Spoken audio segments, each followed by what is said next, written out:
Before we get into this week's episode, I want to make a plug for Art Market Minute. This is Artnet News' new micro podcast hosted by Margaret Kerrigan, who's the site's news editor Europe. It offers a weekly snapshot of essential art market news expertly compiled by the Artnet Pro editorial team. Which we should talk about. Like, what is the Banksy standard? I mean, I'm curious as well. Like, what were people expecting of Banksy? Yeah, I mean, I guess something, tartar, something more clever. I think that the thing for me is that in the past, his works have usually had a pretty precise political commentary. I'm Kate Brown, and this is The Art Angle, a podcast from Artnet News.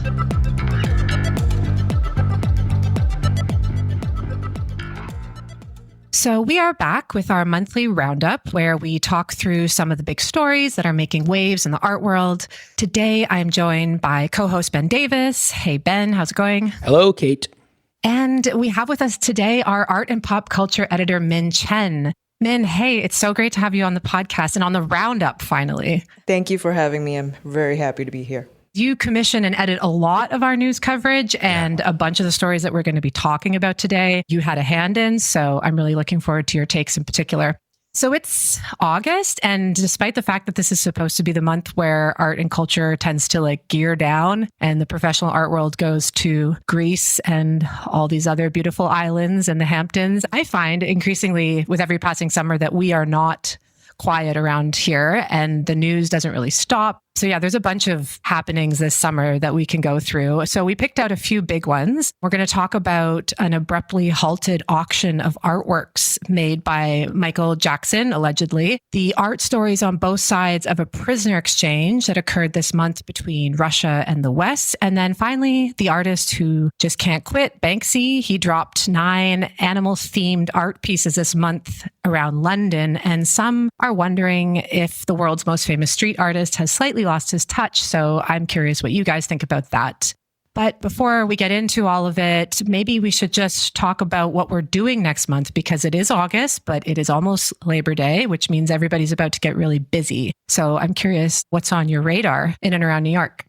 Well, I'm looking forward, although slightly dreading, because like you said, August has been busy enough and September gets busier. So I'm looking forward to a couple things coming up. I've got on my must-see list the Elizabeth Catlett show opening at the Brooklyn Museum. I think she's a really amazing artist. And some years ago, I saw a show by her and I thought it was just a revelation. I'm looking forward to this show a lot. I think it'll be bigger. It'll have more historical work. She's such an interesting artist. And then at the Met, there's a show on Sienese painting, the birth of the Renaissance in Siena. And I think that should be a blockbuster. There's some amazing stuff in that show. There's even a Duccio painting, Madonna and Child, in that show that infamously the Met paid $45 million for in 2006. It was kind of a controversy at that time. So almost kind of unfathomable, that kind of outlay now, given where the museum world is at. But all the backstage gossip aside, I think that's an amazing period of art. I think it's going to be a really hot show. I was just in Siena this summer, actually, and it's like the first place that a bank was ever open. So I feel like banking and art having close ties throughout the millennia. That'll be a rich show. Yeah, Min, what are you interested in next month? I'll report from the banking room, at the show. Kate. Amazing. Amongst the many shows opening next month, really looking forward to the Robert Frank show that's launching at the MoMA. Oh, wow. Which sounds massive. It's going to be more than 200 objects on view, which, it's only appropriate for an artist with such a sprawling career in photography and filmmaking. For sure. I love The Americans. I love his work with the Rolling Stones, so really can't wait to see this one. The Americans, another one of my all-time favorite works of art. Gives me chills every time I look at that photo collection. 100%.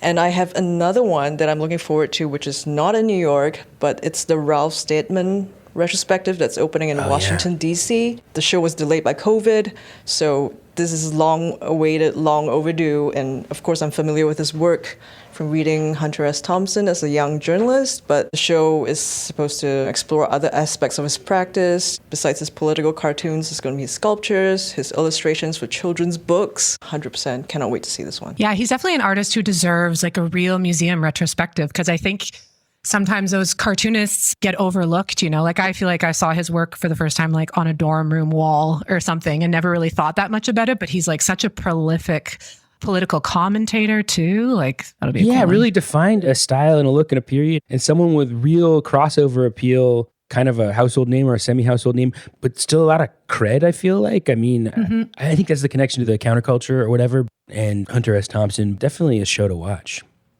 Kate, what about you?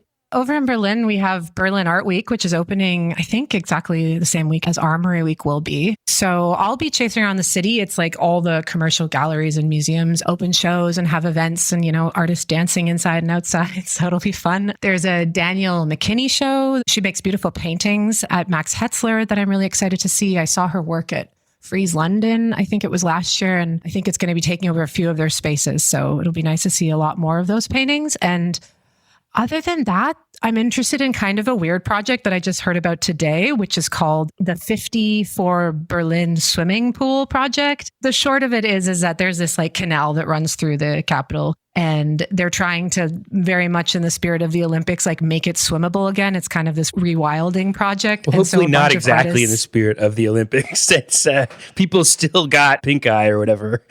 Yeah, exactly. But they've been working on this for a while, and it's very far from realized, but it's this very like utopian project that Berliners have become obsessed with. Like the swimming spot will, if it ever happens, be near my house. So there's going to be this big auction, like Wolfgang Tillmans is selling work. They want to like do research about the water quality. So, I'm going to go check it out. I won't be bidding, but I'm interested. Cool. Well, Easy. I am sure that Berlin being Berlin, there'll be some dancing there too. People will be splashing around to the beat. Yeah, so let's get into the news of the month. Min, do you want to take us through this Michael Jackson auction that I believe got totally called off? So we learned late last month, early this month, that a collection of 76 artworks by the late king of pop, Michael Jackson, was going up for sale, allegedly by him. Kate and Ben, did you get a chance to see the works? I had a look. They're derivative in some cases. There's like a Van Gogh. Okay. It's a weird vibe emanating from these artworks. I mean, irrespective of your good or bad feelings about Michael Jackson, this is kind of weird vibe off of these, what do you call them, Min, sketches? They're drawings. They're watercolor and colored pencil drawings. So they depict U.S. presidents, dreamy sort of vignettes. There's a drawing of Michelangelo's David, a drawing of Van Gogh's Sunflowers, and some of them are drawn on presidential note paper for some reason, which Michael Jackson apparently received when he visited Reagan in such the 80s. A flex. It is such a flex. Yeah. So what's interesting to us was the auction was court mandated, which is just strange. So why is the court compelling this sale? And where is this art from? The auction description also very clearly stated that the sale had nothing to do with the estate. So why is the estate distancing itself from the auction? So our intrepid reporter Adam Schrader actually went down quite a rabbit hole to unpack this. Very basically, the party being compelled by a court to sell the collection is called the Jackson Strong Alliance, which is a partnership between Michael Jackson and this Australian artist named Brett Livingstone Strong. Does it ring a bell? No, not an artist I know outside of this, although I understand he is the only artist to have done a live portrait of Michael Jackson. Is that right? Yes, he, in 1990, painted the only portrait that Michael Jackson has ever sat for. Interesting story behind that portrait, too. Yeah, there's a lot in this story. It's not in this trove of 76 pieces that are at issue. No, this trove is strictly works allegedly by Michael Jackson. According to Strong, he and Jackson had this really creative partnership that began after they met in 1979. Strong said he was mentoring and encouraging the singer in visual art. Jackson apparently sought Strong's advice in matters of art.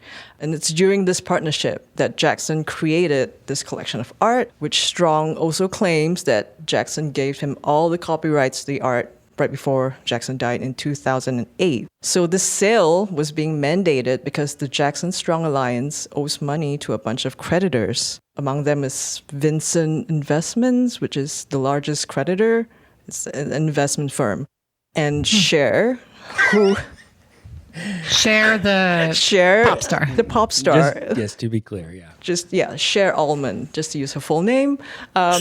She's apparently owed like $1 million. So we should also come out and say that the Jackson estate has made it clear that they have concerns that these works are not by Michael Jackson, and they've relayed those concerns to the auction house.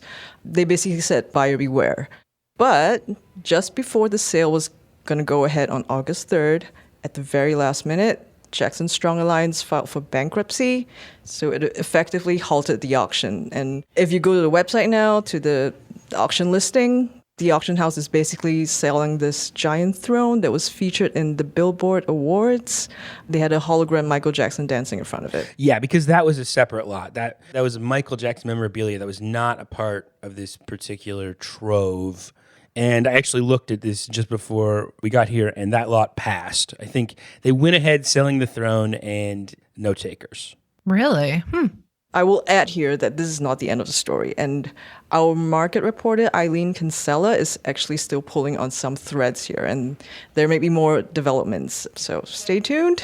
Okay. So Brett Livingston Strong, basically, it sounds like pulled out, made a bankruptcy claim right before the sale to try to hold on to this collection for longer and not have to pay these creditors that he owes a bunch of money to. Yeah, his contention is that the sale is going to destroy the value of these works, which are done by Michael Jackson, allegedly. And I get the sense that he feels that the price tag on these works are just too low, and he would prefer to hang on to them for sure. Well, there was something weird about that too, because I was reading that the lot was like a single lot at first, like they were going to sell all of it for $1 million, and then if that passed, they were then going to like break it into piecemeal and sell it for like, what was it, 9,999?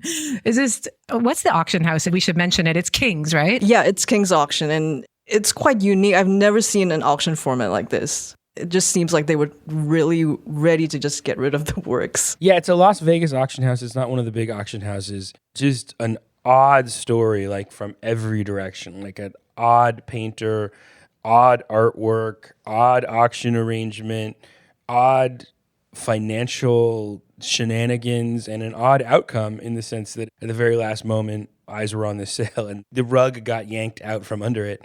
And I don't really know what to make of it because he was being compelled by the court to sell off these artworks to service these debts. Clearly didn't want to, but also the Jackson estate, as you said, Min, had been clear that we're not willing to authenticate these things. So there's this huge question mark over it, which selling them would have rendered those concerns even more active and live, because you kind of run into fraud territory. There's just a bad vibe over this whole thing. Yeah, I got a very super sketchy vibe. What more can I say?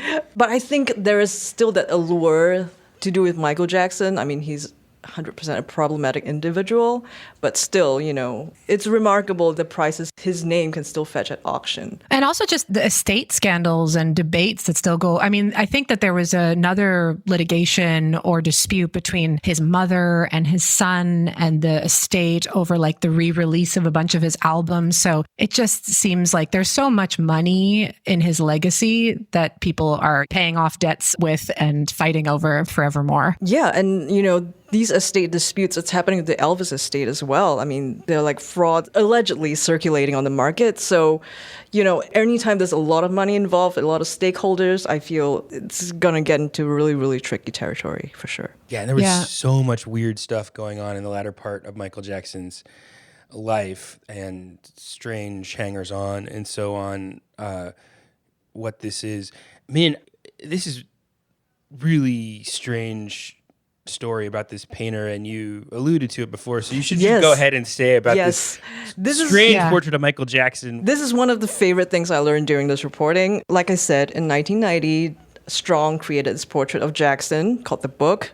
Again, the only portrait that Michael Jackson ever sat for, and it was commissioned apparently by a Japanese firm called Hiromichi Seiki. They paid $2.1 million for the portrait, and it was hailed at that time as the most valuable portrait of a living person. And the story goes that after the Japanese firm went bust, the portrait somehow ended up in the hands of two toy inventors. In 1992, They received this painting and they kept it in storage for 17 years in New Jersey. And in 2008, when Michael Jackson died, they decided to put it on view in an effort to sell it, and they exhibited it in a car showroom in Harlem. So It's just, it keeps getting weirder every sentence that you say. I know. And so there's no word. I don't know if they actually tried to sell it. I would love to track down its current whereabouts. No idea. But the life of this painting is just so fascinating. It just never ends. Can you say briefly what it looks like? So Jackson is pictured in like a red jacket, velvet jacket apparently. He's supposedly depicted as a modern Renaissance man. That's a quote from someone. I believe it must be strong. It's, again, very dreamy, and he's sitting apparently in Neverland. It's quite kitschy. It's Neverland realism is what it is. And it's just like I said, every odd thing that you could imagine is in this story. And as I understand it from some of our reporting, Strong tried to sell this collection before and to an undisclosed buyer, according to Artnet News, for $87.7 million without the knowledge of the Jackson estate. Lawyers for the singer's family attempted to block the sale, the publication reported, and it appears to have not gone ahead. That was in 2011, predating this. So there's this whole history of like just dodgy dealings around this trove. And yeah, I guess I can imagine that if he thought he had someone on the hook for $87 million 15 years ago, that selling the whole thing for $1 million, or a large portion of the same trove of art for $1 million to pay off his creditors, must have been a bitter pill to swallow. But who knows what is going on with this? I mean, if it's emblematic of anything, it's just how weird things get 2 layers down in the art market.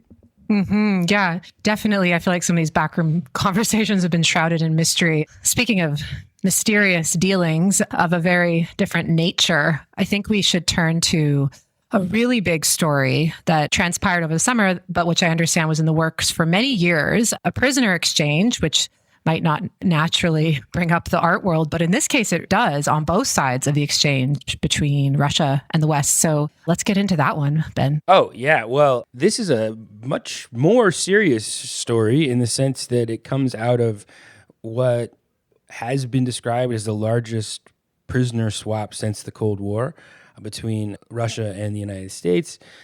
But I think, to be honest, as serious as that is, some of why this story gets traction is because it does kind of have some pop culture, like some spy novel energy going through it that makes the story fascinating to people. So there was a whole bunch of prisoners who were exchanged, including some really consequential ones like journalists. I think there's an assassin in there. But one of the prisoners who went back to Russia, Anna Doltseva, is a spy who was undercover as an Argentine art dealer. She went by the name Maria Rosa Meyer Munoz. I believe that's Munoz, not Munoz. And she ran an art gallery called 514 Gallery in Ljubljana. Which is in Slovenia. I'll just read from the New York Times reporting on it. The online gallery was a front for Russian intelligence, part of an elaborate network of deep cover sleeper spies trained to impersonate Argentines, Brazilians, and other foreign nationals by Russia's Foreign Intelligence Agency, the SVR, around Europe. They were real-life versions of the fictional stars of The Americans, a television series inspired by the 2010 arrest of a ring of actual Russian secret agents. There was a tip-off from British intelligence, I believe, that these people were spies. People don't seem to know exactly what they did. They may have been serving as a channel to fund Russian operations in Europe. And the most amusing thing from our point of view is that one of the tip-offs that something was not right is that this gallery was just so bad and made so little money that it didn't really make sense as a business in any real way. Although I suppose, if you charged every money-losing art gallery with espionage, you would fill several transport planes back to Russia. I'll never look at a bad booth at a fair the same way ever again. This is just a crazy story. I mean, Also, Slovenia, which is a country in Europe with just over 2 million people, that this would be like the place of choice. I mean, I guess it's quite close to like Austria, which they call the gateway to the East. So it makes sense on some levels as a strategic point. But I just find it, just imagining in Slovenia, like an Argentinian dealer, like not raising eyebrows, even if she did have a good gallery, because it's just a tiny art scene, you know? I mean, in terms of why it does make sense, some of the reporting quotes people from the Slovenian art world saying like, it makes so little money that no one's paying attention to it. And although Slovenia is a little bit on the edge, the art cover did allow her to travel to a variety of international locations. There was an intelligence expert who was quoted in the Times of London offering advice for like spies in terms of cover for espionage activities. He said, posing as an art dealer is just about the best possible. You're traveling, you're moving around large amounts of money, and you get to meet with influential individuals. And you're also a little bit silly, not taken seriously. Although her husband, who is also an agent, had a, I guess, dummy tech company. Yeah, I was looking at the Instagram of the gallery, which I believe is called 514, 5'14" or something. And their website's down, but their Instagram is still up. And yeah, they have, you know, abstract artists, but like real painters. And I guess some of the painters found out about this when their work was just like returned to them by Slovenian authorities. But apparently they did like sell. At least one of the artists was saying that like a few paintings did sell of hers. So I guess that this spy had like contacted her on Instagram. She was like, this is for sure fake. Well, which it turned out to be, but like she did make some money in the in-between. So yeah, fascinating. Yeah, that can't feel great. They were posing as being from Argentina. I mean, their children speak Spanish, you know, and apparently, according to the reporting, didn't know that their parents were foreign agents until they were returned to Russia. Like Putin is said to have greeted them at the airport saying, Buenos dias, or something like that. Yeah, buenas noches. Yeah, that must have been a shocker. Maybe they were very good spies because their kids didn't know. They were undercover for a long time. I mean, I think one of the security commenters was quoted in the New York Times also said, like, they don't know what they were doing, or at least they're not telling us, but they had no doubt that they were, quote, very, very important. And Biden, who, when he was sick with COVID, had famously placed that call to Slovenia's prime minister to like nail down the last detail of this agreement. So I guess like these people were some of the big players that Putin wanted back, in addition to, of course, that assassin that had killed someone in Berlin in 2019. Yeah, I guess I should mention there's another side of this story that on the other end of the trade, I mean, there are a variety of people released from Russia, and one of them that I actually wrote a little news item on was an artist named Sasha Skochelenko. It's actually sort of unbelievable, the severity of punishment she faced. She went to art school. She actually went to a program that was a joint program with BARD. Actually, BARD, I found out through this story, was the first program to be shuttered in Russia for being an undesirable international organization. So the program she went to doesn't exist. But there is a feminist group of activists that sprung up after the Ukraine war started and did a variety of creative forms of activism. Like they would put up homemade wooden crosses in different Russian cities to commemorate the dead or to mark the dead that weren't being talked about online. They would stamp Russian banknotes with anti-war messages and circulate them as a way to like circulate information despite like a media blackout on what was happening. And one of their suggestions was this kind of guerrilla propaganda, which was to print out these labels that looked like price labels, but actually had little facts about what was happening in Ukraine. And Sasha Skochelenko, I guess, saw those graphics, that idea, printed them out, and just as a sort of personal gesture of protest, she left 5 of these labels in a supermarket.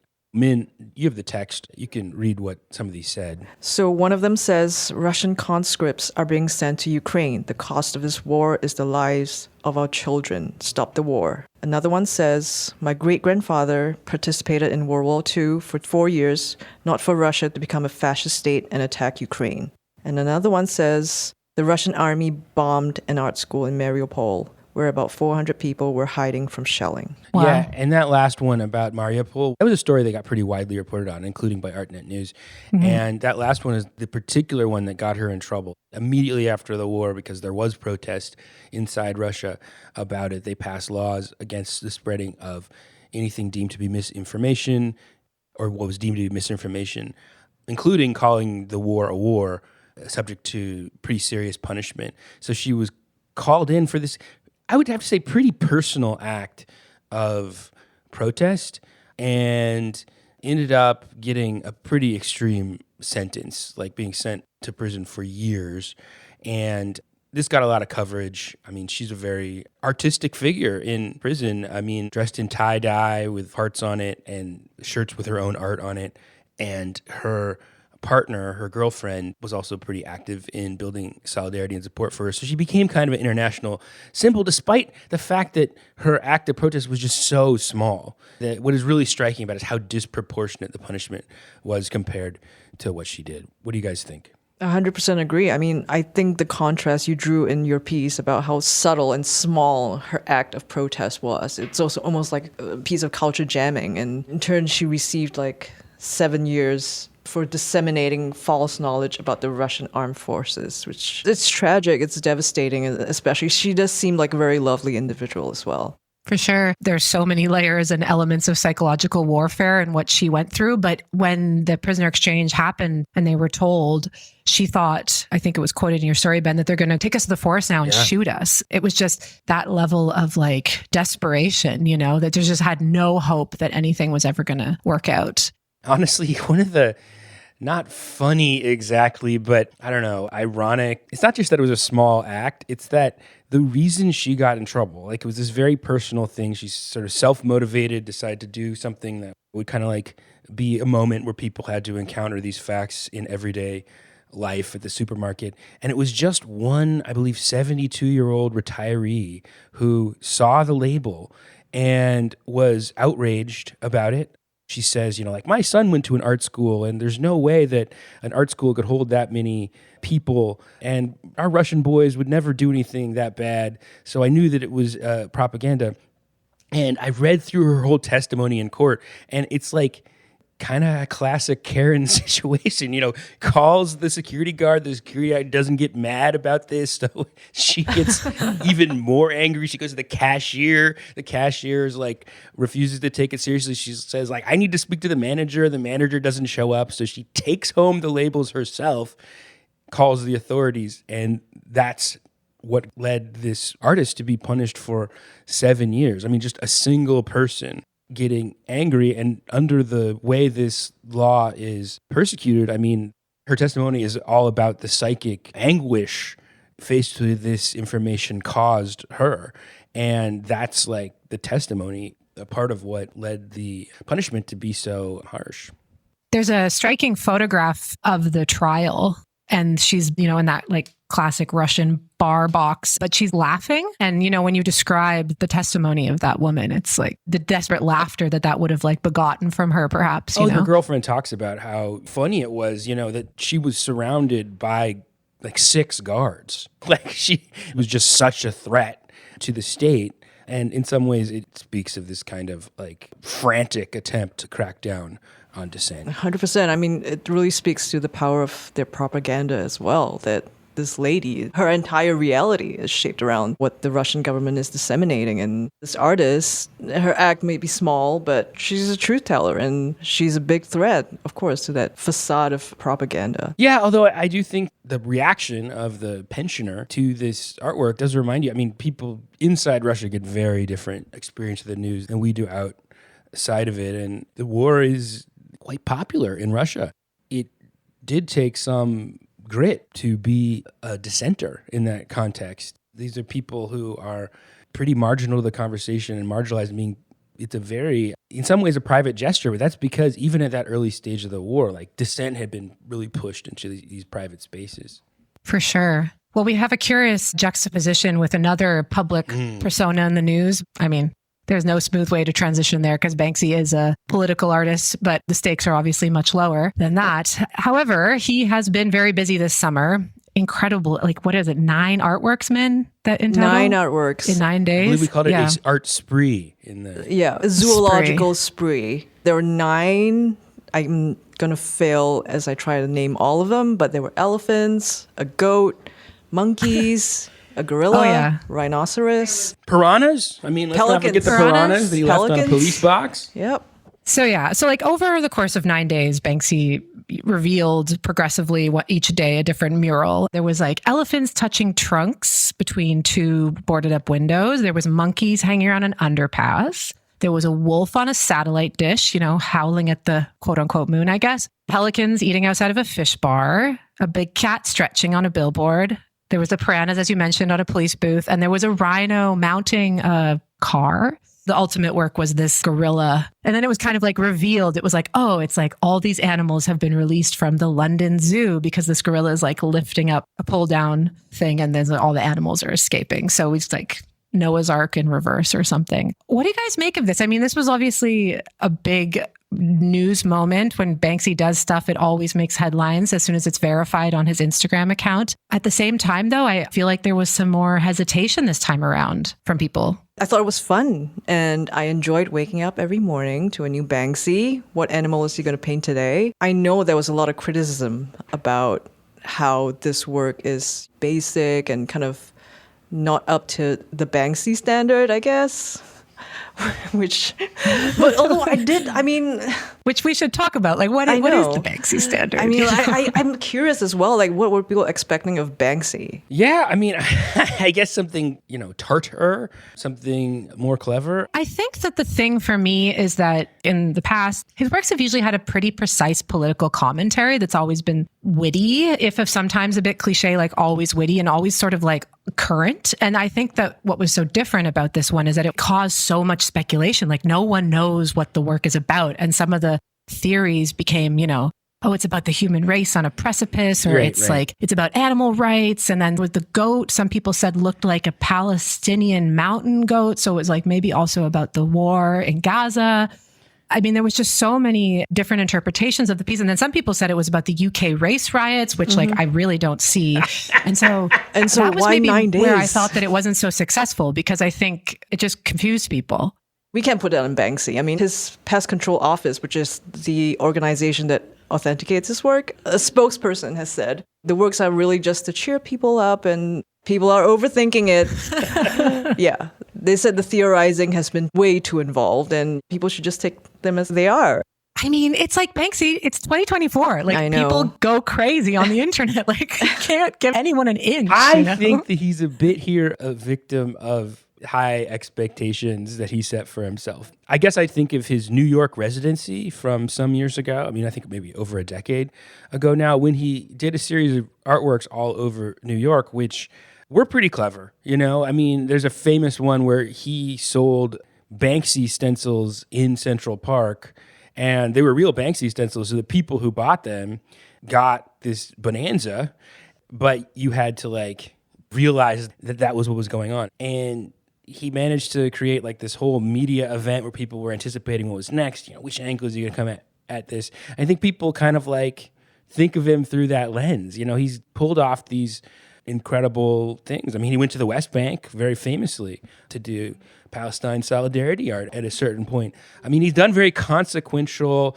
very clever things, in my opinion. I don't know if that like harms my cred as an art critic, but I have a soft spot for him at his best. I think if you take it for what it is, which is clever and impactful in the street sense, not in the gallery sense, but it works where it's meant to be, he's capable of some great things. This is like definitely like minor Banksy. This is like him blowing off steam, but it's just there's such a media cult expectation around him. This is not him hiding a shredder in one of his works of art and having it go off at the climax of a sale, which is one of my absolute favorite art news stories of all time. Banksy, that one. Yeah.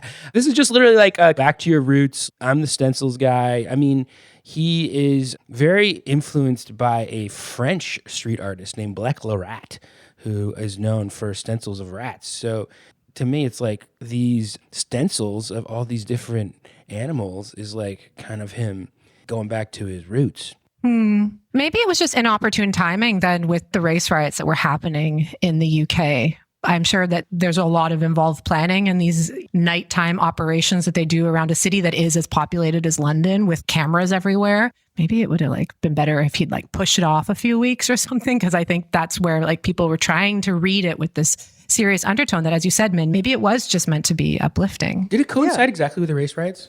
Yeah, it did. Or could his non-political statement be a political statement?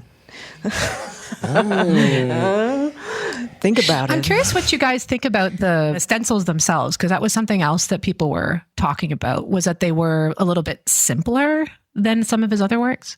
Again, I think it's going back to basics, but I still think it captures the element of Banksy where his work interacts with the urban architecture and it offers people a new way of seeing their urban environment, which is, again, a thing I love about Banksy. I'm not a fan. I just like him, I think, a normal amount. And, a normal amount. That's a great way to say it. Exactly. And that's a great way to say it. I like Banksy a normal amount, too. I like it. Yeah, exactly. And that's one part of his work that I enjoy. It's street art. You should bring joy and surprise to someone who's just walking the street. Yeah, sure. It's interesting. I mean, the exact intersection with these explosive and very, very scary riots in the UK, that's something I hadn't thought about a lot. And I think that's something to consider, because when you work in public, I think what's going on in public is pretty important in terms of the context, how you read these things. And I mean, he just was in the news with a much more, I think, pointed artwork. Earlier this year at Glastonbury, there was a concert, and then as a sort of guerrilla intervention, he had this refugee boat, an inflatable raft of sculptures of sort of migrants that went up so that people were holding it aloft, and it became kind of a media event. Politicians commented it on, so on. That's something that I admire about the guy. I mean, he actually funds a migrant rescue boat with the proceeds of his art. And I'm people criticize him. I'm well, what have you done for migrants in the Mediterranean? So I guess it's reasonable, given that people would expect these artworks to be responding to the news cycle. Yeah. I'm excited still to see what he'll do next. I mean, perhaps he'll take some of this online commentary into consideration for future projects. Do you have a favorite project, Min, of Banksy's? I'm curious. The shredded girl with balloon. I mean, that's peak Banksy for me. Yeah, that really was a good work. Maybe it's from where we're sitting, though, because it was just such a good commentary on the art market. Wonderful critique and so provocative.